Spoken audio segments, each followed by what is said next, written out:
In this video, I'm going to talk about the aftermath of the latest video that I've put out where I've shown a job that has gone completely wrong. Or not wrong, but I've just showed all the issues that happened within that job and how much it stressed me out, and also my decision to put that video out because I sat on it for a couple of months and wasn't sure if I was going to put it out, because I just remember at the time it was so stressful and weren't sleeping well because of it, and this is because of the things that were happening within that video. So if you haven't seen it, I'll put a link. I can never remember which side. I think it's that side, or that's one of the sides. I'll put a link to it. It's the last video before this video if you look in my sort of library of content that I put out, but we'll put a link in it up here. And it was the cylinder one. It was the one with the split coil in the cylinder and the roof that came in, the ceiling that came in because there was a leak while we flushed the system through. So I just want to go over it really and address a few points that were brought up in the comments afterwards. But first of all, I want to say a massive thank you to, I think his handle is Painter Man, because in the comments to that video he gifted me £10 as just a really nice gesture. So I want to say a massive thank you to you for doing that. I didn't realise that you could gift people money or like a coffee in the comments. I know you can sort of set up like a drink button if you like, if you wanted to send me £2 or £3. I knew you could do that, but I didn't realise that within the comments you could send people money. So massive thank you to Painter Man for doing that, because I really do appreciate it. At the end of the day, he sent that over because he just said I can relate to the stress and the nightmare of that job. So let's just briefly go over it, shall we?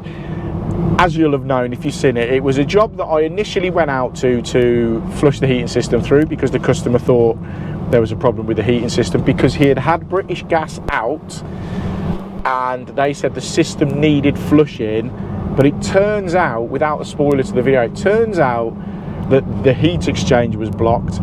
We couldn't work that out until we got the system back up and running, or attempted to get it back up and running. We couldn't do that to start with because we found there was a split coil on the cylinder. So what I initially went out there for was to flush the system through, and we ended up doubling the price of the job, which is another thing I'll talk about.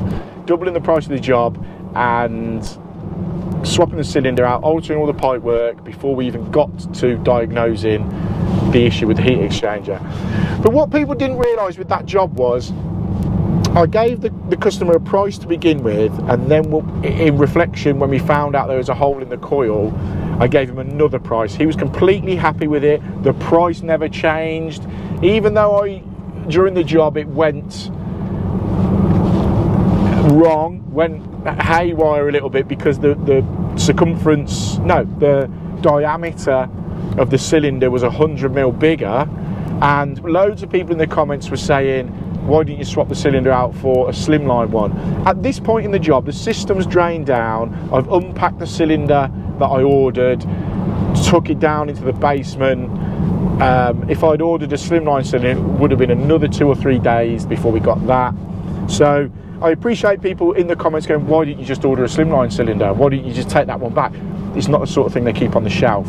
And again, this is in my videos. I'm showing the real world plumbing side of our job. This is what goes on. We've had to move the wall, took the original cylinder out, had to move the pipe work that I hadn't allowed for. So I think that was part of the stress within my head, because I knew I then couldn't go back to the customer and say, I hadn't allowed for it, I need even more money for doing it. So I stuck with the price that I gave the customer, because that's just how it works. Some people would have gone, no, it's this much more, it's this much more. This is not what I do, unless it's a massive issue like we had on bathrooms where the floors are rotten away. Then that I can't allow for that. Whereas this, it was just, I just wanted to get it done at this point, so I was just altered the pipe work. But yeah, we got the pipe work altered. Then there was the stress of putting the cylinder back in. Then we went to flush the system through, and it still wasn't circulating round. and then we found out it was the heat exchanger. British Gas come out, no, Worcester come out, because the customer got Worcester to come and change it on one of their deals. Then when that was up and working, we could finally get to flush the system through, and then during the system flush, I think what happened was, because we had cleaned all the system out, this drain off valve that was on the 3rd floor was hanging on for dear life. We flushed it through, cleaned it out, and that's what's caused this drain off to fail. So everyone in the comments, this is what I wanted to get, the point I wanted to get to in this chat. Everyone in the comments, or 99.9% of people in the comments, said, Mark, massive kudos to you for sticking the job out. I was never going to walk away from the job. Sticking the job out and getting it done, and basically showing everything that went wrong on that job. Because with social media, people only see, or people like to only put out the good stuff, and this is why with my channel I've always said it's real world plumbing. I will show it when it goes right, I will show it when it goes wrong. And that video I filmed, it was in October, and I only put it out last week. So October, November, December, 3 months later I finally got round to putting it out, because I remember looking over Christmas and looking at that footage. I filmed it, and as you could see from the filming of it, there was jumps in it where I just couldn't be bothered to film, and I addressed that in the video. But I looked at the footage over Christmas and was like, do you know what, I'm going to put this together and just put it out quite raw, because I'm being true to the people that follow the channel, because you're into my channel for how real and how raw it is. It's not just the good stuff. I don't just show the good stuff. I'm showing everything. So when I put it together, I remember just watching it back going, my God, that job was an absolute nightmare. But I'm glad I put it together. The video's doing really well, but more to the point, the comments back off it, so many people are thanking me for showing that we all get rough days. We all get days where nothing goes right, and you just like, do I really want to do this job? I know there's a couple of people who do put social media content out on YouTube who well, I know one of them for a fact, Luke Clayton. He used to do YouTube, and he stepped away from YouTube, then he stepped away from plumbing.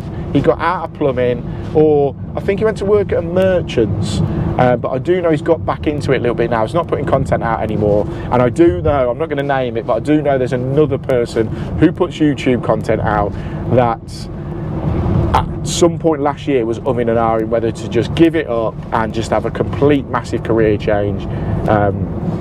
But for me, it's all I know. Funnily enough, I'm looking at doing a renewables course soon, and to go onto that course I've had to dig out some of my old accreditations and paperwork from various stuff that I used to do to be able to allow me on the course. And I was looking through some old stuff, and I passed my college course in 1996. So I got NVQ level 2, NVQ level 3, did my Corgi at the time, Master Craftsman, done all of that, but it was 96, 97. So we're, 30 years now into this trade, so I can't get out of it. I don't know anything else.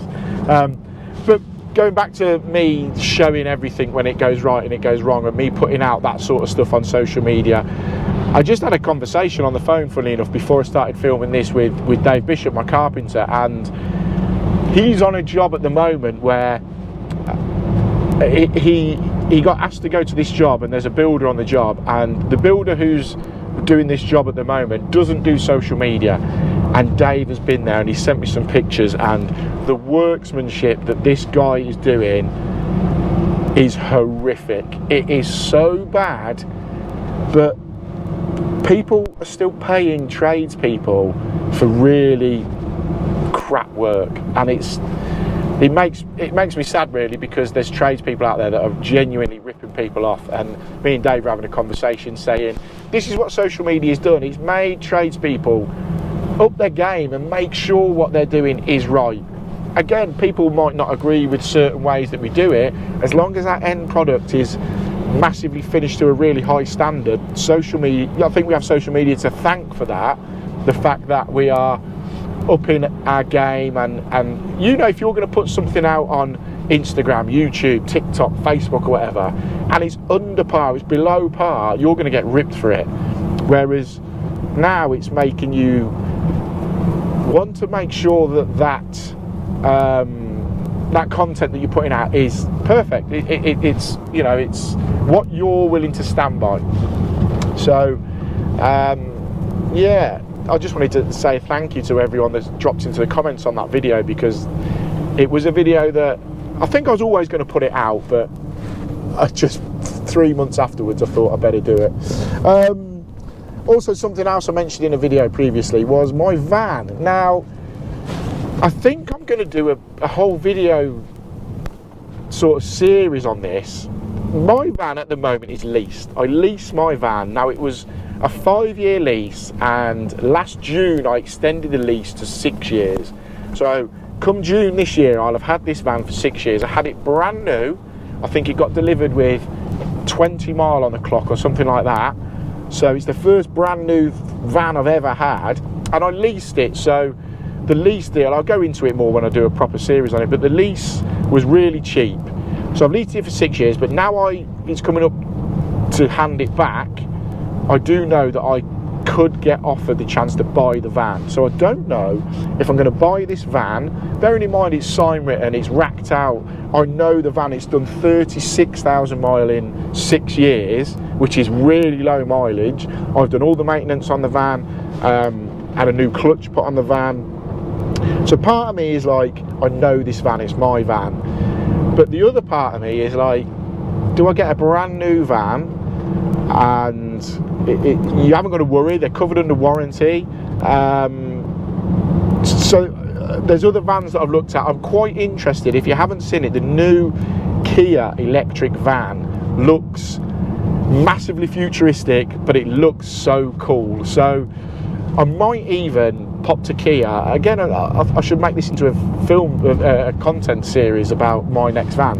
What van should I get? Should I lease? Should I buy? Should I hire purchase it, or what? Or PCP it? Or do I just buy this one? So let me know in the comments. Also, the MSRT Transits look amazing, but Transits are renowned for not being great vans. So let me know in the comments what vans you've got, and if you've had any problems with them, because I genuinely want to know. You know, I've not had any problems with this, touch wood, it's been good as gold. So yeah, I just don't know where to buy it or to lease a new one or what. So I'm going to have to really look into that. Also, work-wise, we're mega busy. I've got a paddle club video coming out very soon. I've teased it a little bit, but the paddle club video is done, dusted. We took the toilets out, we put new showers in. I say we, so me, Dave Bishop. That's a really good video. So I've got that on my GoPro now, ready to download to start editing it. And then we've got a bathroom to start tomorrow. This is Dave Bishop's job. He's got this bathroom in, so again I'll help him with the plumbing on that. But yeah, just loads of work. We're sort of booked up now till April, May time. We're doing a little bit of jobbing today and yesterday, catching up on a load of jobbing bits, so there'll be a jobbing video coming soon. So let me know whether you like the longer videos on one specific job, or the jobbing videos where I'm in out doing bits and bobs. Because also I've thought about doing like a bit of a how-to series as well, where it's how to change a kitchen tap, how to change a toilet, how to change a shower screen, how to change radiators. But I don't know. Let me know again. Let me know in the comments what you think, whether how-to videos would be quite good. But yeah, we shall see. But no, I just thought I'd do a little van chat. Loads of people like the van chats. I enjoy doing the van chats. I'm just on the way to another job, so it's good to just sort of chat about stuff. And if you want to know anything in the comments, let me know. But I'll be interested in your thoughts about vans. So let me know what vans you lot are driving and whether you've had any issues with them, because it might sway the decision on what van I get. So yeah, right, I'll leave you to it. If you haven't already, get subscribed to the channel, hit the subscribe button, give this video a thumbs up, get in the comments, and I shall catch you Sunday 6 o'clock with, I think it might be the paddle video or it might be a jobbing video. We'll see.